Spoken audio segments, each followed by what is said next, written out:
People are tired. Yeah. Honestly, people are tired of the crime, the deterioration, the pointing of the fingers, the blame game. People are tired.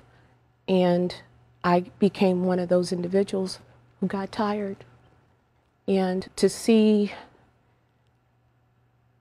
the city destroy itself, and to see people protesting for the wrong cause. You know, you break the law. You shoot at the police, and then you want to holler police brutality when they have to do their job. Then you have a 9-year-old girl in her home doing her homework with her mother right there with her, doing all the right things in life, and she never got a chance to drive a car, go to a prom, first kiss, first dance, high school. None of those things are going to develop for her because someone decided they wanted to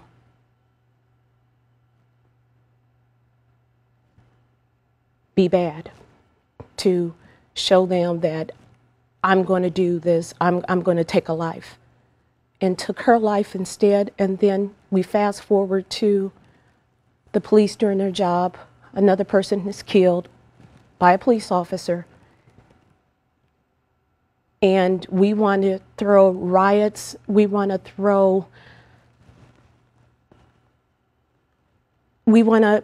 fight with the police. We want to destroy our city and our town for somebody who is not worthy of that riot. Somebody is not worthy of that protest. She was worthy.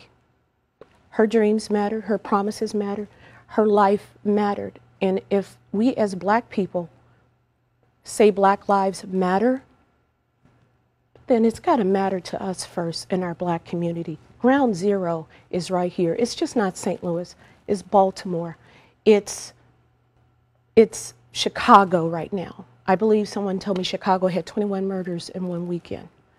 It's LA, it's Miami, it's New York, it's Dallas, it's nationwide. This is not a St. Louis problem.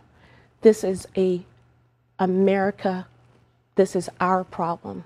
So that's the message I'm trying to convey. If Black lives matter, it's got to matter to us as individuals first. More than 7 million people have viewed your video online and heard that message. Something you said was that you were upset about the deterioration of our society and our neighborhoods. What did you mean by that? What I meant was,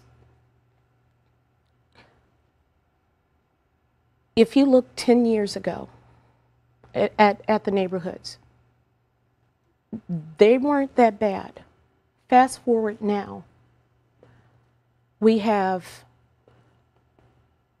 drive-bys, we have homicides, we have daytime murders, we have nighttime murders, we have afternoon murders.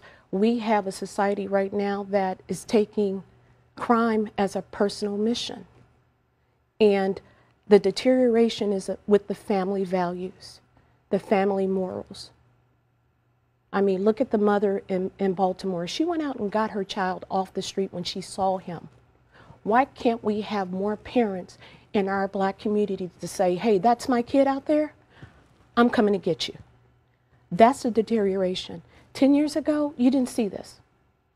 Fast forward 10 years later, here we are. What's wrong with our parenting system when we are not taking accountability and responsibility for our young Black children? And that's what I meant by that. We have to step it up.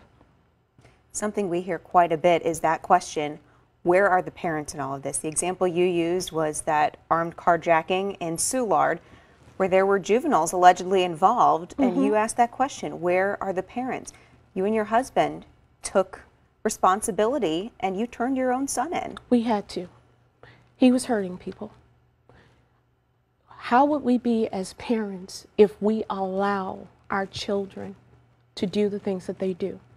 That's a reflection not only on him as law enforcement, it's also a reflection on me as a wife, as a mother. I'm responsible for you. That is my job, to make sure that you do not harm and hurt someone else. If we can get other people to listen, step it up.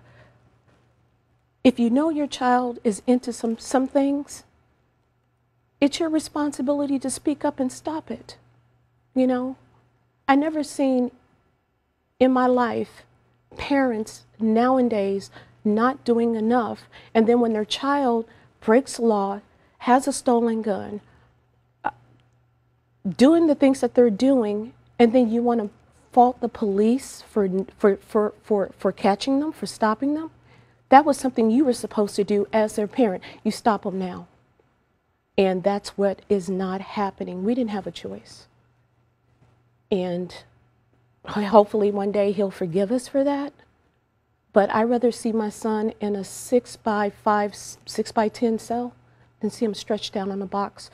We're supposed to go and see our children in their homes. We're not supposed to go and see them in a funeral home. That's the problem. You've gotten a lot of response to your videos, both good and bad. Yes. You've had a lot of people tell you to just keep going, and that's people who have viewed your video of all races. Yeah. Talk to me about that. I was in the gym today and walked in like I usually do my workout. I walked in and I had a gentleman walk up to me, black gentleman, and he said, "I want you to keep going. People need to hear your voice. You need to keep going." And I just broke down and I cried. And he said, "You know, I saw all the responses you got, and a lot of them were negative from people, some people in the black community. I don't pretend to speak for the black community. I'm speaking as a wife, also as a mother, also as a grandmother. And race, I had a lot of, I've been called Uncle Tom. I've been called the N-word. I've been called sellout. But that's okay. Given all the responses that I've gotten from black and white and Asian and every ethnicity in this world that tells me to keep going, I'm going to keep going. You know, my grandmother always says, sometimes truth hurts. And my husband always says people want to be right in their wrongness. And sometimes when they lash out like that, it's pretty much that they know it's the truth. They just don't want to, they don't want to face it. It's, you know, it is what it is, and they can say what they want. I'm not gonna stop. You mentioned being called a traitor and a variety of other things by individuals in the black community because what you said is, your quote, not on their side. But you're saying this is not a black versus white issue. This is a moral issue. This is a moral issue. This is a responsibility issue. This is an accountability issue. If you know left from right, you know right from wrong. That's just the bottom line. And it's a moral issue. And it goes right back to the black community. If you want us to believe in your cause, you got to believe in your cause enough to look at the truth, look at what's going on, and the morals that we are portraying to our young black men and women.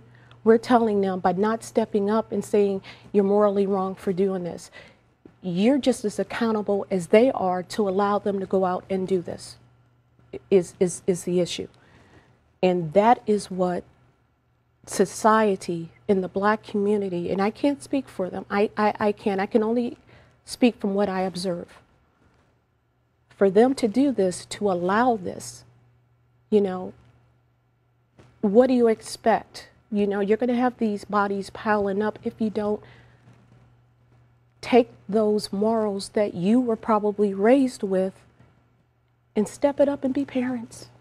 That's just the bottom line. You know, it's just, it is what it is. I don't have the answers, but I'm sure going to try. You mentioned in your video, all lives matter, Mm-hmm. but it doesn't really matter. Nothing's going to get better until people find that it matters to them. Yes. We hear about homicides nearly every day in the city of St. Louis. And so you're talking about this is not just lives matter when it comes to police shootings. This is not, lives need to matter every day. Right. Every day, every single day. Your life, and this is what a young man told me yesterday. He messaged me and he had some very foul things to say. And he said, how are you going to keep us black people out of jail? And I told him, it's not my job to keep you out of jail. It's your job. That's your responsibility. If your life matters enough to you, then you have to make it count. You have to go out and take the initiative to do what you're supposed to do. Black lives matter, Asians' lives matter, Bosnian lives matter, everybody's lives matters. But how is it going to matter if it doesn't matter within you first? That is the key to this whole life matter hashtag situation. It's got to matter to all of us first. As Americans, as St. Louisans, as citizens, it's got to matter to all of us across the country. And that's the message that I'm trying to tell people. If life matters, it's just not black lives. It's all of us. It's our lives matter, not just drop the black part. Our lives matter. And I'm pretty sure that young man that died this morning, his life didn't matter because somebody took it. So what do you do? What do you do? My final question for you, given all of the backlash and positive comments too, but given the backlash that you've gotten, would you change anything about the way you went about this and posted your video online? Honestly, I was venting. I was upset. I was just so beside myself when I heard that little girl died, and I turned on the news and saw them tearing up the neighborhood I grew up in. I was venting. I was mad. I was angry. And yeah, I said some choice words. But you know, for the moment, looking back, would I have changed what I said? Not at all. Not at all. Sometimes you have to go there, get there to grab people's attention. Would I change it? No. Would I think carefully next time? Probably yes, more likely. That my mom raised me better. My grandmother definitely raised me better than this. But this was a person who was angry, who was just so tired of seeing night after night, another man dead, another man dead, another man dead. I wouldn't change a thing. If it grabs America's attention, the world's attention, then I'm on the right track.